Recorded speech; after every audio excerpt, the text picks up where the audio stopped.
Welcome mga ka-elektron, papalo na lang po sa FB page ko. Ito na yung papalitan natin yung LCD Elektron Realme C15. Basag na kasi siya mga ka-elektron, kaya di na rin kasi ito magtatagal mga ka-elektron pag ganito na yung LCD. Ito na yung LCD na in-order natin sa Shopee mga ka-elektron para sa ating Realme C15. Ito na yung papalitan natin mga ka-elektron. Nabaklas ko na.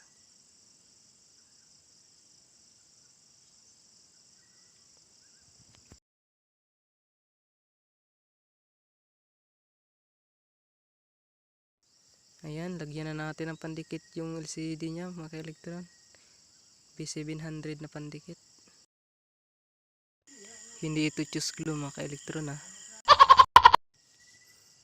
Ito yung first video ko mga ka-elektron na mag-replace ng LCD. Titignan natin mga ka-elektron kung gagana ba. A few moments later. Ayan, ikabit na natin mga ka-elektron. Ayan. Pisil-pisilin lang natin ng konti mga ka-elektron para dumikit. Pagkatapos, lagyan natin ng goma or lastiko mga ka-elektron. Yan, ginawa na lang namin ng paraan mga ka-elektron kasi wala kaming lastiko. Kayo na bahala mga ka-elektron gumawa ng paraan kung paano yung ipagdikit. Titignan natin mamaya kung anong resulta.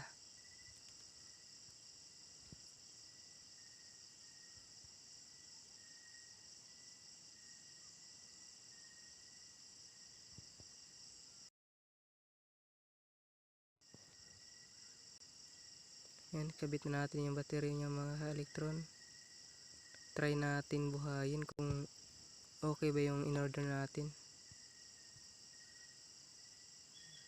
Lagyan lang natin ng plastiko para dumikit siya masyado mga ka-elektron.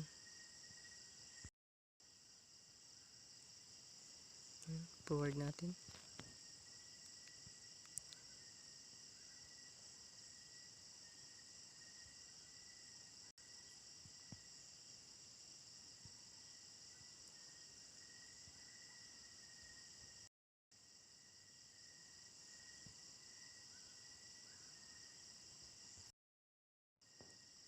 Binalik ko na yung mga thread niya mga ka-elektron.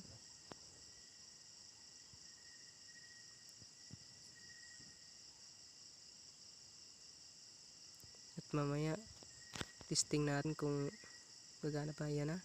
Testing na natin mga ka-elektron. Ayun, gumana. Legit mga ka-elektron. Gumana siya mga ka-elektron, no?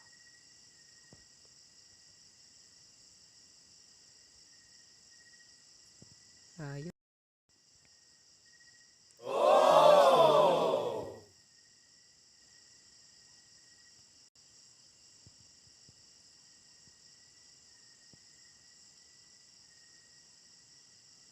Ayun.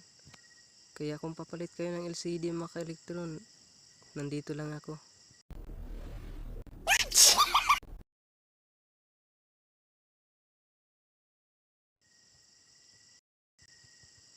Ayan mga ka-elektron, okay na.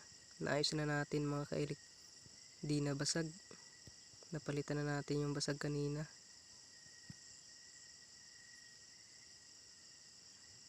Ayos.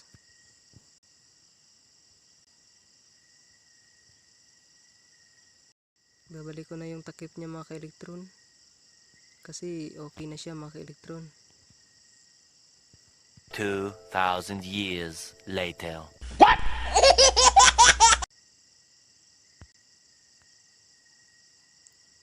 Ayan.